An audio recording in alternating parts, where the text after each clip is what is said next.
আমি কৃতজ্ঞ আমার দলের কাছে এবং আমি ধন্যবাদ জানাতে চাই আমার নেত্রী মমতা বন্দ্যোপাধ্যায় এবং আমার নেতা অভিষেক বন্দ্যোপাধ্যায়কে যে তারা আমার উপরে সেই বিশ্বাস ভরসা রেখেছেন যে বরানগরের মতো একটা গুরুত্বপূর্ণ সিটে, একটা প্রেস্টিজিয়াস সিটে তারা আমাকে উপনির্বাচনের প্রার্থী হিসেবে মনোনীত করেছেন এবং আমি নিশ্চিত যে আমরা জয়লাভ করব এবং এই সিটটা আমি আমার দলের কাছে তুলে দিতে পারবো।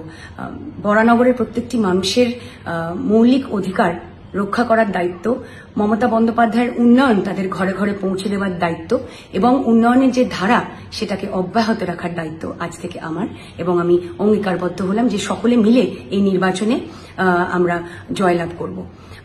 বাংলার মানুষকে যারা বঞ্চনার সম্মুখীন করে রেখেছেন গত 2 বছর ধরে 3 বছর ধরে, যারা অত্যাচার করছেন, যারা ধর্মের ভিত্তিতে ভেদাভেদ করছেন, তাদের বিরুদ্ধে গর্জে উঠবে এই বাংলার মানুষ।